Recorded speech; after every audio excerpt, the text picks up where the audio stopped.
Welcome to the Real Estate Pros Show, where we interview real estate investing professionals from coast to coast, as well as the service providers that serve the real estate investing industry.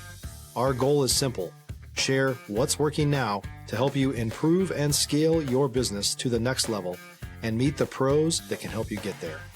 Real Estate Pros is powered by Investor Fuel, America's leader in helping real estate investors and professionals build the business you need to live the life you've always dreamed of. Let's start today's show.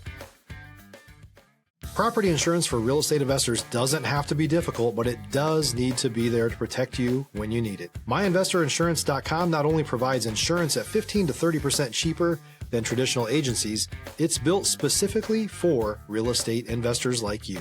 You can set up an account in about 2 minutes, get quotes on properties, turn on and turn off insurance for your fix and flip or rental properties in around 2 minutes without having to talk to anyone directly, all through our portal. There's no better way or faster way to make sure you've got the coverage you need to protect you, and no more lengthy policies either.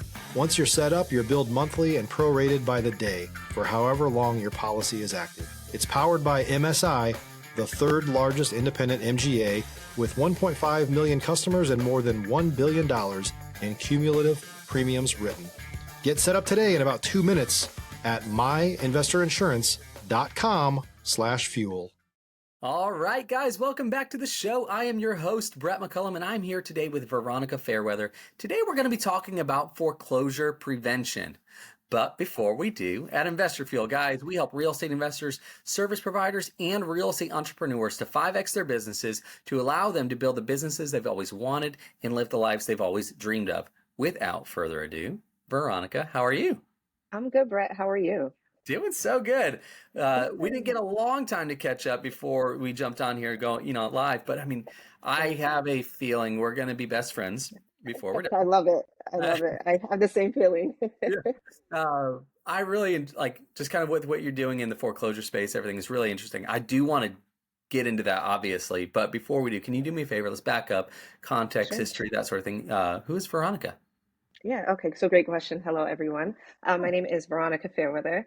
I am actually obviously, I'm a licensed real estate broker, but just context purposes, I grew up in Rhode Island, a small state, actually the smallest state in the nation, in a little beach town called Westerly. And so I traveled a bit. I left as soon as I graduated high school. I moved to Brooklyn, and just really started to get familiar from just a cultural standpoint. So you can imagine just the shock that I had and just going from a small town to a major city, and understanding just different cultures and how to navigate. And that really just started to shape my personality and the way in which the hustle and bustle of New York drives individuals.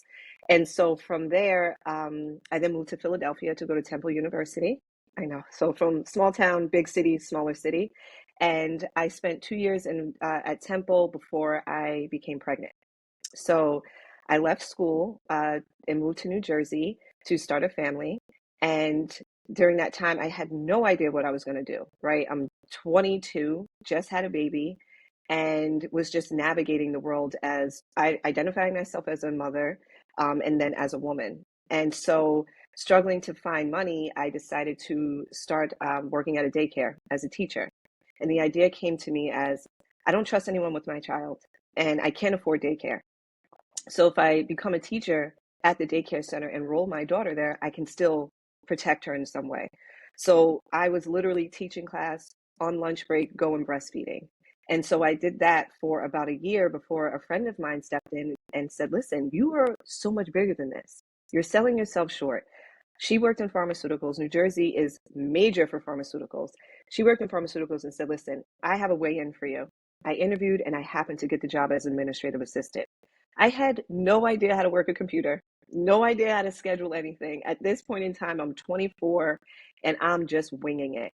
I'm supporting senior directors, VPs for international brands. And I learned so much on how to structure, how to organize, time management.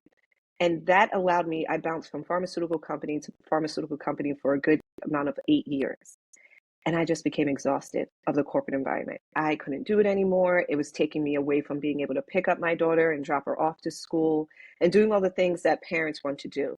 Stop living on an island and join the #1 mastermind in America for professional real estate investors.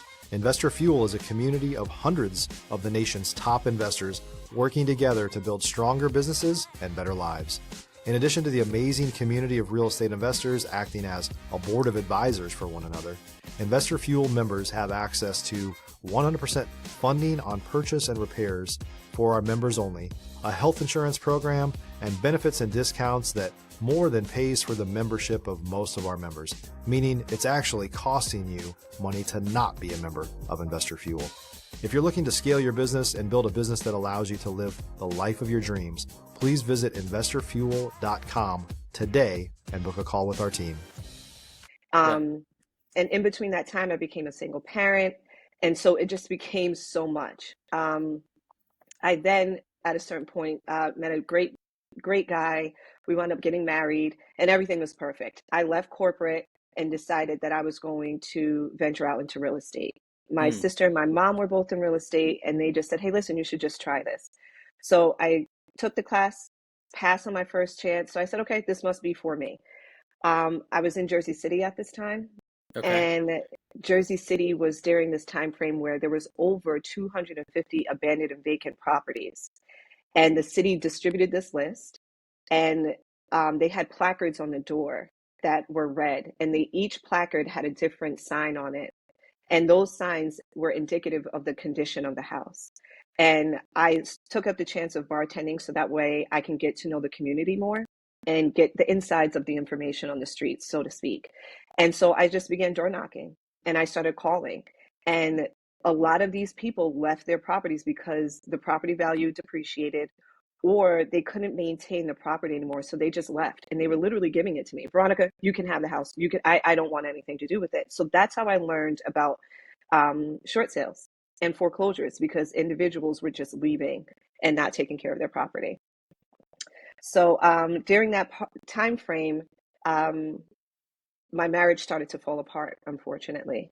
And I then, because I think women, we always have a safety plan in place, so to speak, right? And so to speak, in business terms, you create an exit strategy. How can I save myself and my child in this time? And I'm commission based. So I started to look for properties. I'm driving around trying to identify a property I saw on the MLS and I couldn't find it. And one day I'm driving down the street and I see a row of townhouses. And I said, why can't I get one of these? And a week later, it was on the MLS, foreclosure. I bought it. And I had to bid, and I won the bid, and I wound up buying it. And so I eventually divorced my husband, moved into this house, and I'm there for a year. And because when you come from a dual household income, and now you are an individual income, your budgeting comes into play. And this is when the impact really became a reality for me. In 2019, I couldn't sell a house to save my life, Brett. I couldn't, no matter how much cold calling and I just couldn't. And it got to a point where I couldn't afford my mortgage anymore. And so once I was the individual who was helping people, I am now the person that needs help. And so I was about 4 months behind on my mortgage. I'm trying to figure out ways. I called the bank, and thankfully they were able to help me and do a loan modification. And so with the skill set that I learned early on in my career, I was now someone who applied that same skill set to my life. And I was able to save my home. And now my mission is to make sure that I help as many homeowners as possible, because life comes at you so fast. Sure. Death happens, divorce happens, all of these things take place, and people move so much based off of loss of income. So how can we overall just help people when life throws you a curveball? So that's essentially who I am. Let's all take a breath. Right. There's a lot to unpack. That's incredible, though. And by the way, thank you for being vulnerable and doing that, because I think there's going to be a lot of people that listen to this, Veronica, that's going to go, I identify here with this. Because while that happened and it was time, there's tough times through that process. There's a lot of people, unfortunately, that have that they walk through. And that doesn't mean that our business and what we do in the real estate arena is worse because of it or anything like it. It's some life, like you said, it comes at you, and when it does, it can happen very quickly. Very quickly. Yeah. So I want to back up a bit. So you grew up in a small town. Okay. If you're looking for consistent, high-quality leads, look no further than Investor Machine. Investor Machine isn't just another agency, it's the most sophisticated, data-driven lead generation company on the planet for real estate investors, and serves the role of being not just a lead generator for your business, but a marketing partner that is helping you achieve your goals along the way. Go to investormachine.com to learn more and schedule a call with our team today.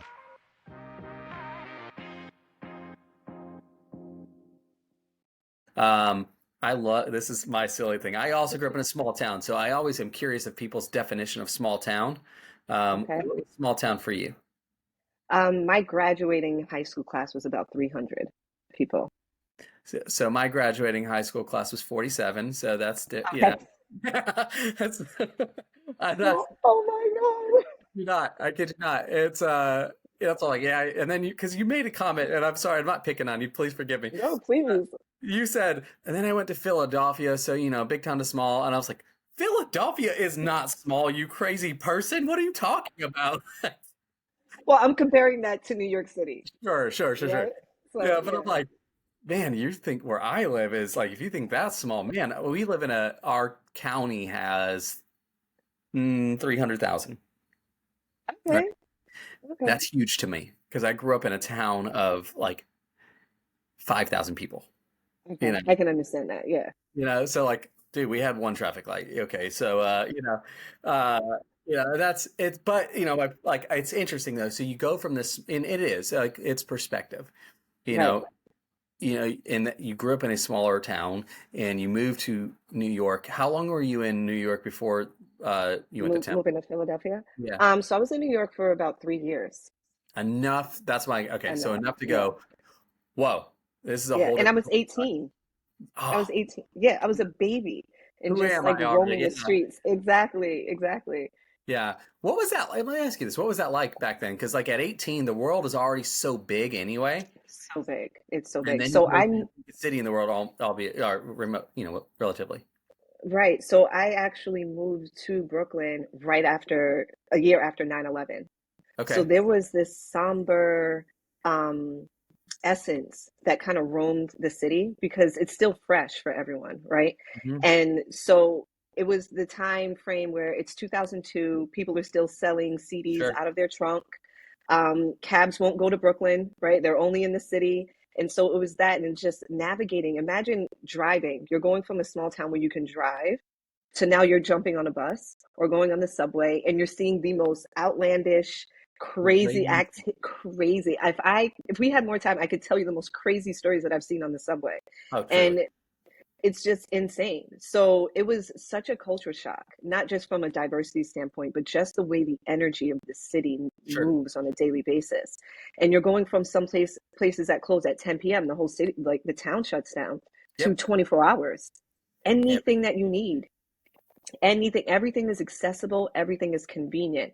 And so your mind starts to adapt that nature of convenience, of Hmm. aggressive tone, right, of making sure that you are moving at the same pace as everybody else. And that is what started to curate my character more, right? Hmm. Because in order to be ahead of the pace, like the pack, you need to move with that same energy.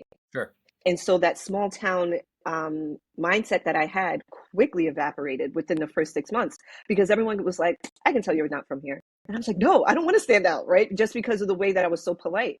You'll walk down the street and you'll say good morning, and people are like, Who are you? what are you looking at? Right. And so you just had to shift. So my personality really started to change for the better because it allowed me to become a bit more aware of my surroundings because you're in a Yeah. city, so you can't trust everyone. And but it also gave me that extra battery in my back that I didn't know that I was capable of having because it just there's a certain have you ever been to the city? I Have you have. ever been Yeah. to New York? Okay. So you can just tell when you're walking down the street, if you don't have the same miles per hour just by walking, you're going to get bumped. You're going to Hmm. get moved. People are going to plow through you. And so it's that mindset where I change, where if I don't keep up with this pace, no matter where I go, someone's going to push me out the way. Hmm. And so you just always want to stay ahead of the curve. And that really is what started to drive my motivation in any career that I had. How can I be the best personally and professionally? If you're a new or newer real estate investor looking to launch or grow your real estate investing business, please check out Investor Fuel Club. It's a coaching community, but unlike anything you've ever seen before. And you can actually partner with members of our mastermind from coast to coast on deals right in your market. There's no better opportunity to build a consistent business than to literally partner with pros to help you avoid costly mistakes, avoid the need for capital to do deals, and help you eliminate your fears as you're starting your business. Learn more about Investor Fuel Club at investorfuel.com/club. Yeah, that's it. And that's got to be like like you said, it's that 6-month learning curve of like, but it never shuts off ever. And, Ever. I'm like, man, and my personality, I'm like, that just sounds exhausting. Don't get me wrong. I never quit moving either. Hmm. Meaning like I'm up late and up early, and we're like our friends all the time are always just like, how are you guys always like doing something every day of the week you're doing something? Yeah, It's just how I like to operate, right. but at my pace, right? Exactly. Yeah. It's And so interesting. Oh, sorry. I don't no, mean you're to good. cut you off. I just want to tell a funny story. So the apartment that I had in Brooklyn, I had four roommates, including myself, and we had a half a bedroom. A half a bedroom. So that meant For that we four could people. only, for four people. Yeah. And Two so bunk we could beds. only, no, we had a queen. And every month we would rotate who could sleep in the bedroom. And so you would have everyone, there was futons in each room of the apartment. So there would be a futon in the kitchen, a futon in like the dining room, and a futon in the living room, and then the bedroom. And so we would just rotate every month. Um, and that's just, when you're winging it. My rent was $150. Yeah. $150. Yeah. You can't get I that mean, anywhere now. you can't do that. No, you can't. Jeez, man. That's insane. Wow. All right. So you go to Temple, Yep. and you have son or daughter? I have a Or daughter. daughter. Sorry, I think Yeah, you said that. So it's you okay. have your baby girl, and you find yourself out in Jersey, and you're working now at was it the daycare itself, or what was it? Yeah. It was a daycare, like a franchise. It was a daycare center that I worked in as a teacher. Okay, Hmm. so interesting. So just kind of similar. Uh, Obviously, I'm not a mom, but like my wife, when we had our firstborn, like that was kind of you're a first time mom, like that motherly, like I'm going, like it's just something inside of you and I said to Yes. her with it too. I'm like, listen, everybody does this. What's going on with you? Like everybody, like we all work. Like why are you being weird? Like, and I know that's not like, and for guys, if you're listening to this, I am not a mom. I don't understand it the way as moms, you Yeah. guys go through that. And so I Hmm. saw my wife, and she did the same thing. She had just gotten her like she just got her degree, and she said, "You know what? I'm going to work at the school and have my kid there at the same place as me." And we found a place for us where she could teach and then still pop over and nurse and do the things and still like every break she's spending time. And Hmm. we have 4 kids now, Veronica. Yeah, Same. it's, Jesus help. But so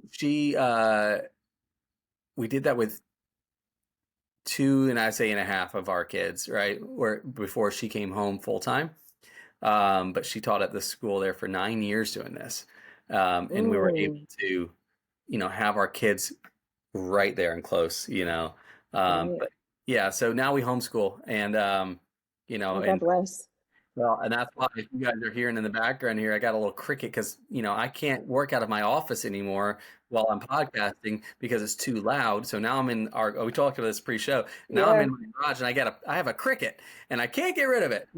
Story So of our funny. lives. It's okay. But anyway, so you're doing that. Uh, and I heard when you were saying it, like what happened when you were approached with a friend of yours approaches you Yeah. and yeah, what was that? So moving to New Jersey, I didn't know anyone Sure. except for my daughter's father.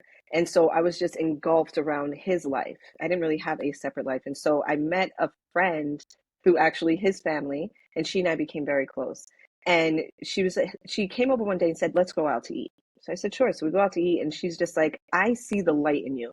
And as when you're in the vacuum and you're just doing, you're not aware of self. You're just Yeah. like, how can I just get things done and stay afloat? And that was my mentality. And when she just saw the greatness in me, she said, "You deserve so much more. You can make so much more money." She wrote my resume.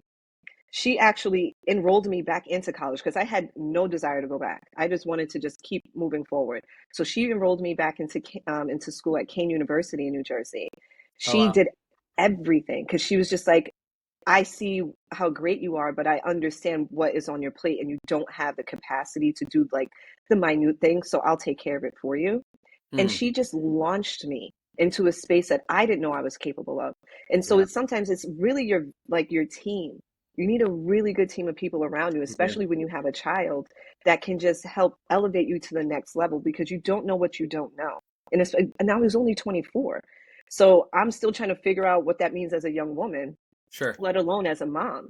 And so she worked at the time at Sharing Plow. I don't know if you guys are Mm, familiar with that. It's no longer in business, but that's where I started. I was, like I mentioned, administrative assistant for a brand called Clarendon, which is perfect timing because of the season. I had to close my doors because I was like, I'm going to be sneezing if I'm on this podcast with you. oh, yeah. But so I learned about marketing. That was my introduction into marketing. I had no idea what it meant from a long-term just from the way in which the mind works and absorbs information. And like you can think about all the jingles when we were younger, the gum, juicy fruit. I'm sure Oh, you yeah. can still sing the song now, right? And so it's all of the things that I didn't realize, like focus groups. And all of that made me see everything that I went through from the time that I left Rhode Island up until present day prepared me for this moment. It allowed me to be equipped with the mindset, with the motivation, with the ambition, Yeah, with understanding diversity and cultures. All of that has shaped and formed my character to make sure that I'm performing as my highest self today. I love that. All right, so let's fast forward a bit from there. You get in Yeah, series of life, happening, yeah, which again happens to us all. We could all everyone. trade stories, right? And Hmm. um, I'm a believer in sometimes the thing about hindsight is you never know what it is until you look back. Hmm. So It's when very you're true. in the moment of the difficult season that you're in, it may as well feel like the end is never in sight. And I know a Correct. lot. So I have to tell myself in difficult times, and sometimes it's nothing more than I just have to tell myself this because I don't see it, and like I don't see the Hmm. light at the end of the tunnel, but I have to tell myself like this is just a season. Yep, This is it's happening. temporary. This is happening. Not this is not because it's the difference of a victim mentality and a Yeah, victor mentality. I love Uh, that. is this is happening for me, not to me, Yes. and Ooh, that's really good. I have to tell myself that Yeah, yeah. sometimes, even if I don't really see it. Hmm. So that said, you go through this, and you're walking through the season of like I'm 4 months behind. Yeah, Financial stress is a very, very, very, very, very difficult thing. And I've said to people, if you hurt me all you want, I can handle it. But when my kids and my wife don't yeah. do that. I can A take different it. animal. I can Hmm. take it. Don't let it mess with them. So when our circumstances, a lot of times in real estate, when, especially in a market like we're in right now, where things are doing this a lot for a lot of people, and maybe people's income are being impacted and they're not making the money they were making. Flips are sitting on the market longer. You're not selling. You've got your holding costs are just bleeding you dry. This is the story for a lot of people I talk to, and financial stress is a very, very difficult thing. You're Yeah. going through that at a peak of, losing your home and doing this. Like I Hmm. can imagine with kids, and I can imagine like mom instincts are jumping in. Like, how Oh am I my going to gosh. protect you? How am I going to do this? And you don't see the end there. How do you then become this version of yourself now? Because like that is a Yeah. powerful thing that you've done. That's a great question.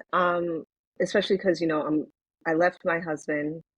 I'm starting this new venture where any woman would feel so proudful, right? Like, "Ah, I'm now like the superwoman. I'm so strong. I can do all these things." And Yeah. then you quickly get humbled.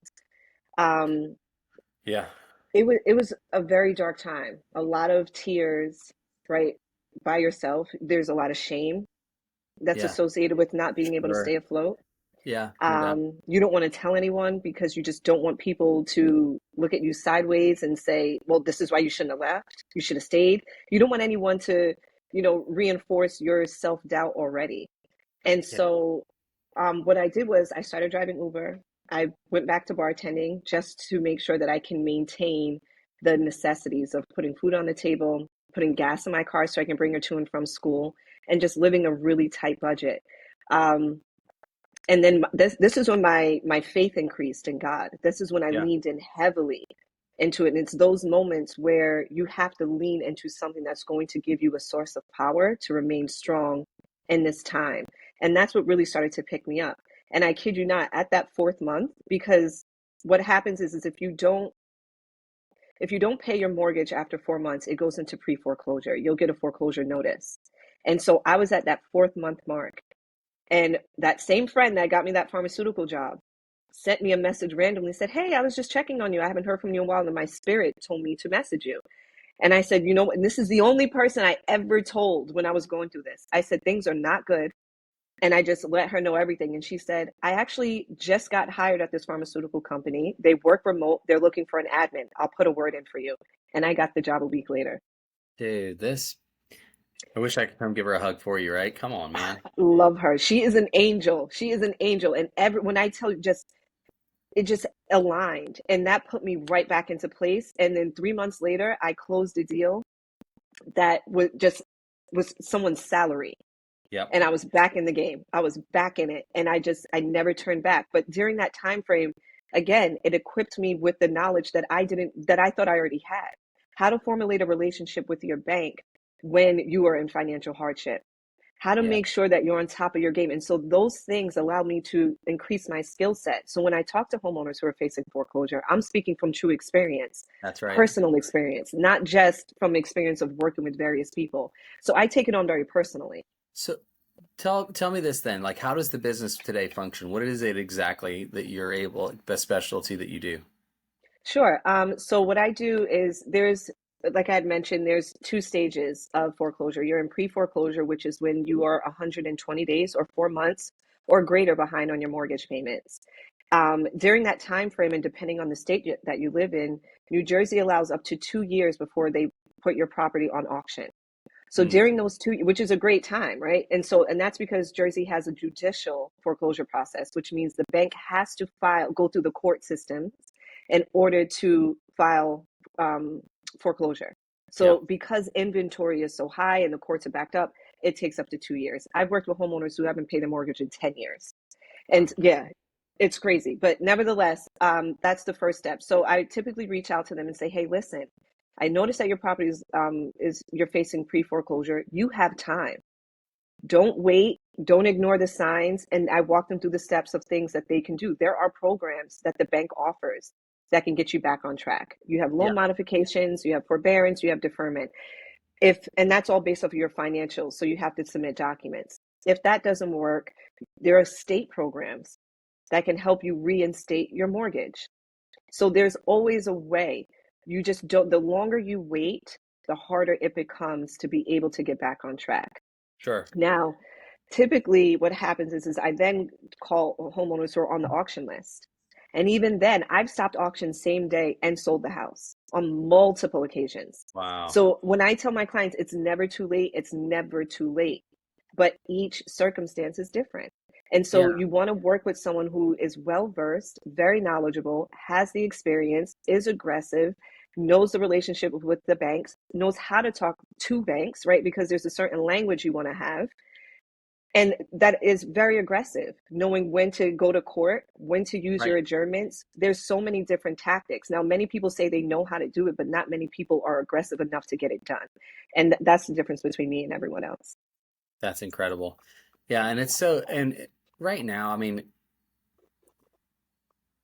life, as we said, happens to everybody at Yeah. some point, and some people worse than others. And Yep. sometimes and right now, especially where the economic climate is, taxes are high, insurance is high, inflation is high, tariffs are high, things are high, everything's high, Hi. everything's happening, Everything. everything. And guess what's not increasing? Wages are not increasing because, and how can they? Because businesses are because of everything. How do I pay my employee more money when we're losing money left and right? Right. And it's just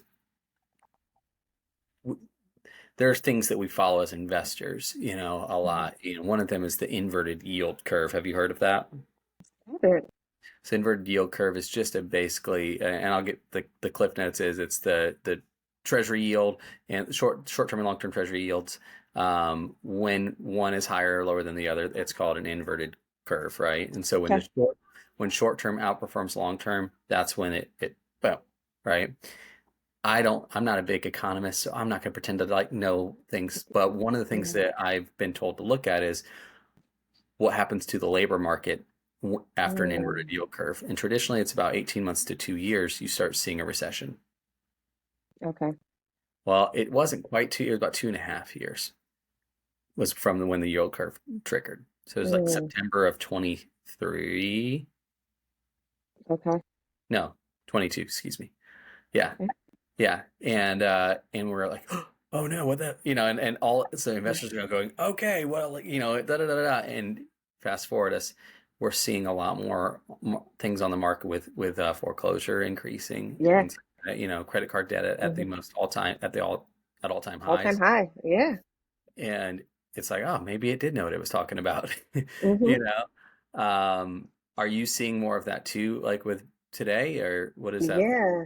And just quarter one of 2025, foreclosures nationwide were up 11%. So that is over 93,000. And so, yeah, and it's a large number. It's frightening just because, like, to your point, the economy is shifting in a way that people didn't anticipate, or some did and others didn't.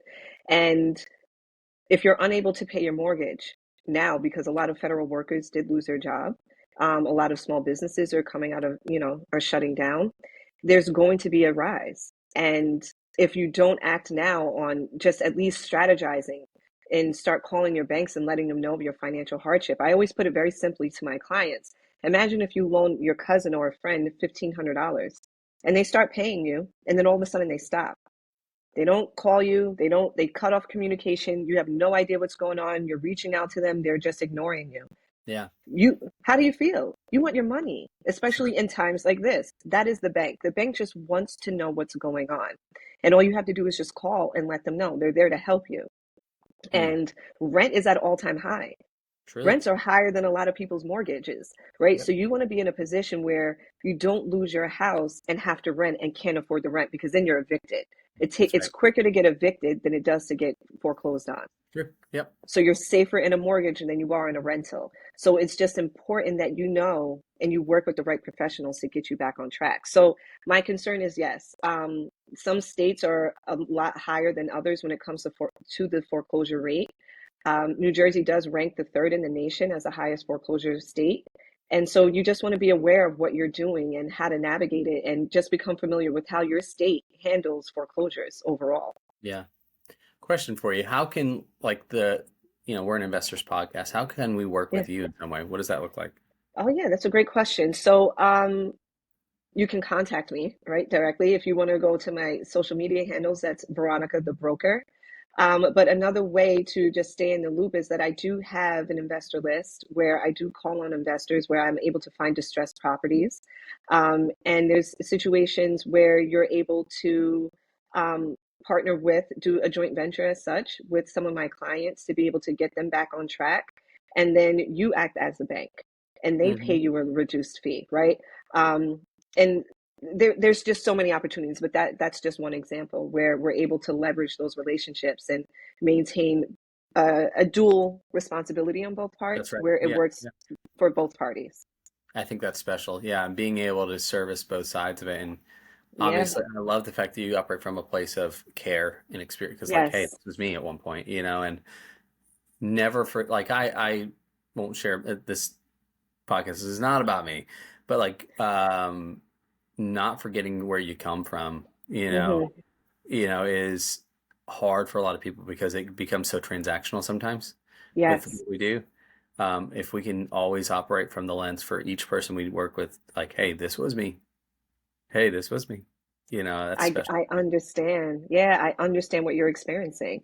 And to your point, it's not happening to me, it's happening for me. Yep. What am I learning in this lesson so I can be better on the other side of it? And now, Veronica, the thing that happened to you is the very thing that you're serving. Uh, Yes. Sometimes you're like, only God could have done something like that, huh? Like, Yep. because in the moment you Yeah, didn't think it's that. I all promise God you weren't thinking that when that happened. You were like, at this is all. who I'm gonna become. Yeah. Yeah, And it's just, you had to go through that and I you had hate it. to. You hate it Yeah. that, like, it's like, geez, why? Like, Why? Yep. a biblical lesson is, like, and none of us, I pray, have to go through like the Job lesson in the Bible Hmm. but it's like sometimes that happens, It does. but then you look back and it's like, this is what comes you had to go through that to go through To have the and rest. Yeah. it's such a very there's the theology. I studied theology stuff too, and I was talking with somebody the other day, and we were talking about this. And the theology is it's called sanctification. That's what it is. So you're always going from seasonality of like circumstantial certain seasons. You're either going into one, you're in one, or you're coming out of one, and it's a revolving door. Yeah. It is. And It's very true. yeah, it's always that way. And when you're coming out of it and things are feeling good, you're on that mountain, things are Yeah. good. And guess what? You're getting ready to go into another one, and it just Yep. changes. And then you're always, it's called, that process called is refinement, and just you, who you have become through that couldn't have Yeah. happened another way, but everybody's a little different, right? So anyway, I'll digress, but I just think that's really special to see you walk through that, where you're at today, what you're doing. Thank you. And I tell people from time to time, I hope it's not weird that I say this, but if somebody hasn't told you this, I'm proud of you. What you've done. Thank It's you. very cool. I appreciate that. Yeah. All right. But Veronica, like you said, you have your socials. What's the best way for people to connect? What does that look like? Yeah, so you can email me at veronica.fairweather@exprealty.com, or you can go to my social media handles, Veronica the Broker. That's on Facebook, TikTok, and Instagram. Perfect. Yeah. Man, this is so good, Veronica. Thanks so much for being here with us Thank today. you for having me. I appreciate you. It was All right. lovely. Yes, ma'am. Okay. All right, guys. To you as well. Thanks for hanging out with us, spending your time, and we will see each of you on the next episode. Take care, everybody. Thanks for joining us for today's Real Estate Pros Show. You can learn more about the amazing benefits of the Investor Fuel Mastermind community, including surrounding yourself with hundreds of other rock stars, 100% financing for your deals, and members-only discounts from vendors you're likely already using that, as a member of Investor Fuel, will save you more than the cost of your membership. Visit investorfuel.com to learn more. If you're interested in joining us as a guest of this show, please visit investorfuel.com/pros to apply. You can also check the show notes for access to free resources, how to get access to world-class lead generation, and much more. Don't forget to subscribe so you never miss another episode. Have a great day. We'll see you on the next show.